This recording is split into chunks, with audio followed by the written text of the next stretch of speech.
Okay, let's start without wasting time. Start करते हैं अपने लोग निफ्टी बैंक निफ्टी की एनालिसिस को। कल है एक्सपायरी और परसों है छुट्टी, इसका मतलब निफ्टी की एक्सपायरी भी कल के दिन ही है। ठीक है, ध्यान समझ लेना।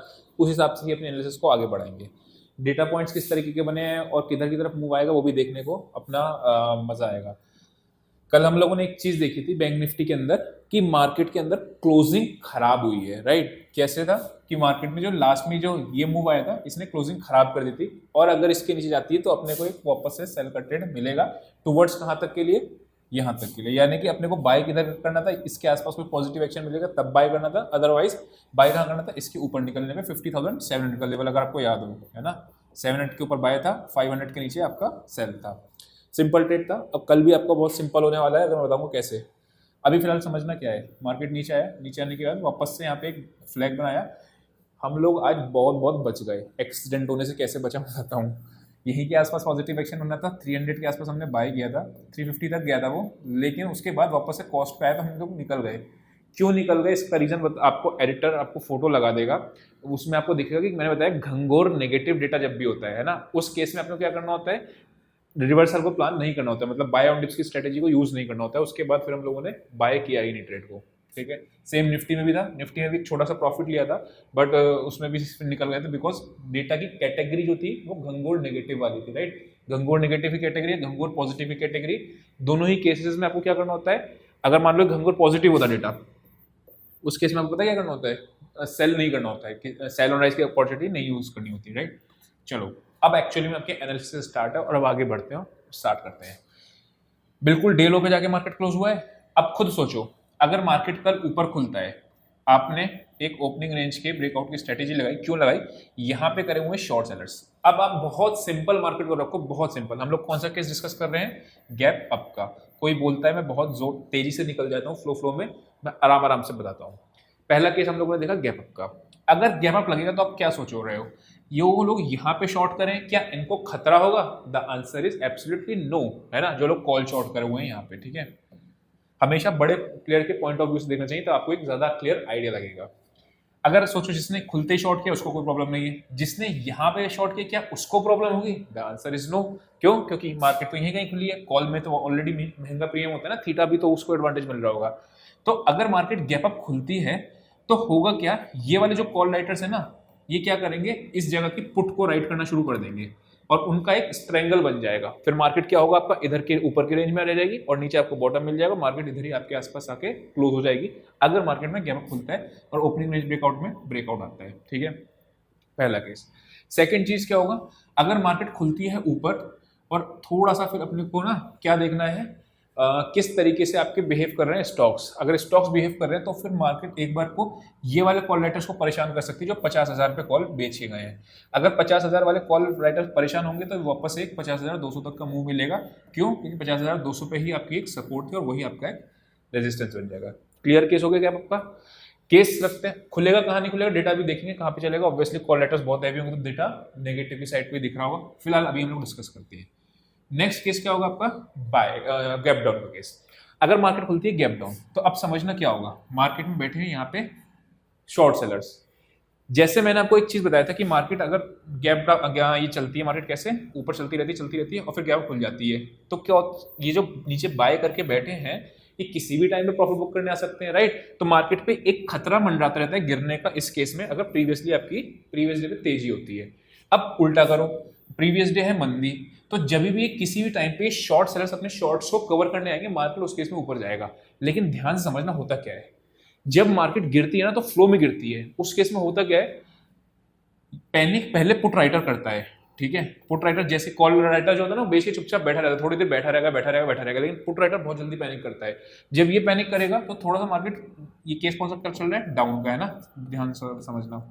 अगर मार्केट गैप डाउन खुलता है तो क्या होगा, थोड़ा सा पैनिक करके वापस से नीचे आएगा। अगर कोई पॉजिटिव एक्शन मिलता है तब बाय करेंगे टुवर्ड्स यहां तक के लिए, अगर गैप डाउन खुलने के बाद वापस ऐसे चलता है, ये वो वाला केस है। ऐसा क्यों कह रहा हूं मैं, क्योंकि ये वाले जो लोग शॉर्ट करके बैठे हैं, शॉर्ट कवर कभी तो करने आएंगे, लेकिन उससे पहले पुट राइटर्स हो सकता है डर जाए, वो वाले कौन से, जो आपके यहाँ पे आपके बैठे हुए हैं, बेच के पुट बेचे गए हैं और डरेंगे, नीचे थोड़ा सा और स्लाइड करेगा मार्केट। अब समझना इसमें करना क्या है। इस केस में आपको ओपनिंग रेंज के फॉल्स ब्रेकडाउन की स्ट्रेटेजी को यूज करना है। अगर मिलता है तो पता कैसे चलेगा, मैंने आपको पूरी तरीके से बता दिया है। ओपनिंग रेंज आपको, मुझे उम्मीद है आपको आती होगी, ठीक है। व्हाट्सएप कर देना अगर एप्लीकेशन में नहीं मिलती, कहाँ पे है आपका स्ट्रेटेजी, कहाँ पे डिस्कस करी होगी, ठीक है। तो ये दोनों केस हो गए। What is the case of sideways, की मार्केट रेंज में ही कहीं खुलती है। अगर रेंज में खुलती है तो फिर मुझे फर्स्ट हाफ में कुछ नहीं करना है, फिर मैं सेकंड हाफ में देखूंगा जिस साइड अगर मार्केट ऊपर जा रही है तो मैं ऊपर की साइड की तरफ ट्रेड लूंगा। अगर मार्केट आपका फर्स्ट हाफ में साइड होकर नीचे की साइड जा रही है तो मैं नीचे की साइड ट्रेड लूंगा। ये केस हो गया साइडवेज का। ये पैटर्न मैंने आपको पूरा समझा दिया। यही पैटर्न आपका निफ्टी में भी लगेगा, बस लेवल्स चेंज हो जाएंगे। अब नीचे कौन सा लेवल आता है उसको एक बार नोट कर लेते हैं। पहले ऊपर का लेवल कहाँ पे है, समवेयर अराउंड 50,122, जहाँ पे आपका ये डबल बॉटम था। 122 से थोड़ा ऊपर ही कर दो, 150 के आसपास मान लो, ठीक है। और दूसरा लेवल आपका कहाँ पे आ रहा है, जहाँ से सेलिंग आई है, यहाँ से ये आई है आपकी सेलिंग, ये this is the ultimate resistance. अभी चार्ट पे 50,400 की रेजिस्टेंस अच्छी खासी बन गई है, लेकिन नीचे अगर आप देखोगे तो सपोर्ट आपका यहीं पे आ रही है। और ये वो वाला लेवल है, कौन सा याद है, अभी कुछ दिनों पहले मैं दिखाता हूँ आपको, जहाँ से बार बार मार्केट लौट जा रही थी। ये दिख रहा है, इस एरिया से बार बार बाइंग आ रही थी। तो अगर डाउन साइड ट्रेंडिंग पता है कब होगी, जब 50,600 का, सॉरी 49,600 का लेवल टूट जाएगा तो डाउन साइड ट्रेंडिंग का मूव मिलेगा, बिकॉज सारे ही पुट राइटर्स भाग जाएंगे उस केस में। इस चीज को ध्यान रखना। तो मेरे लिए अभी के लिए रेंज क्या आ रही है, 49,600 नीचे की और ऊपर की 50,400 एज पर चार्ट, ठीक है। ये हो गया मेरे लिए पूरा कंप्लीट बैंक निफ्टी करने से। चलते हैं अपन लोग निफ्टी पे। अगर वीडियो सही लगी हो तो लाइक जरूर कर देना। निफ्टी पे आते हैं। निफ्टी में मैंने एक बेरिश फ्लैग बना रखा है, ठीक है। ऊपर से एक डाउन आया, उसके बाद मार्केट स्लोली ऊपर नीचे बहुत साइड अपॉर्चुनिटीज देती रही, ये दिख रहा है। पर आज इसने दे दिया ब्रेकडाउन। अब आप ध्यान समझना होगा क्या, अगर कल क्लोजिंग मान लो इसके ऊपर आती है, कौन सा लेवल आ रहा है 24,225 के ऊपर, ठीक है। तो वापस से 325 और फिर आपका 400 के लेवल्स को टेस्ट करेगी, बिकॉज ये वाली आपकी क्या हो जाएगी, फॉल्स ब्रेकडाउन का केस, राइट।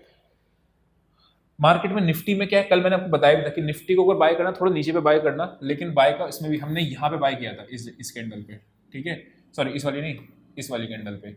और ये 350 पे ही हम लोग एग्जैक्ट निकले। अब 5 मिनट बाद आपकी कैंडल ने गिरना शुरू कर दिया। अब यहाँ पे बाय करने का रीजन मैंने आपको खुद बताया कि डबल बॉटम के आसपास बाय मिले तो करना। तो 320 के 220 के आसपास हम लोगों ने बाय किया था, प्रॉफिट मिला नहीं उसमें खास, लेकिन ठीक है 20-30 पॉइंट जो भी था वो था। अगर मैं यहाँ पे बात करता हूँ निफ्टी के अंदर, तो यहाँ आपका क्या दिख रहा है, डाउन है, वही सेम कहानी। ऊपर खुलेगा तो वही केस लगाना जो बैंक निफ्टी में समझाया था, नीचे खुलेगा तो भी वही केस लगाना है, साइड में खुलेगा तो भी वही केस लगाना है। अब निफ्टी के अंदर राउंड लेवल केवल एक 24,000 है, उससे पहले कहीं पे भी आपको कोई खास सपोर्ट नहीं दिख रही इस ब्रेकडाउन के बाद।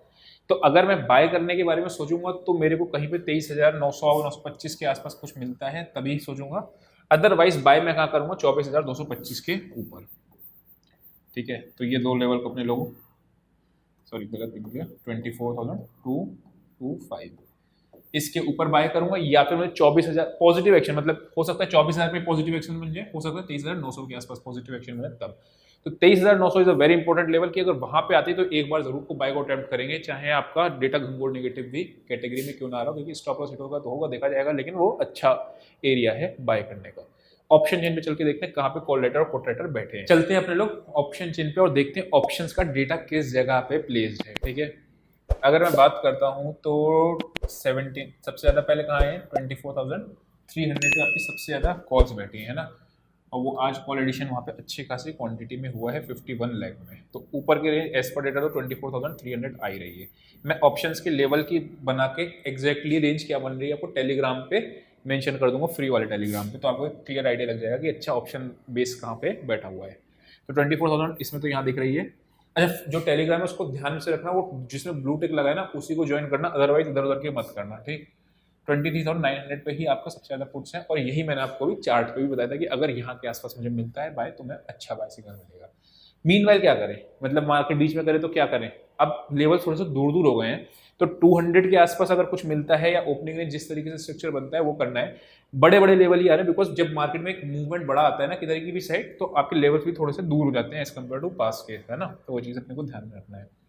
24,100 पे आपकी 12 लाख पुट्स है, अब ध्यान समझना, पहचान बता रहा हूँ कि अगर मार्केट में आपकी लेट से ऊपर खुली गैप अप और गैप खुलने के बाद मार्केट में तेजी सस्टेन करेगी, उसकी पहचान है यहाँ पे आपके पुट राइटर्स आके बैठ जाएंगे। ये चीज़ ध्यान में समझ लेना, ठीक है।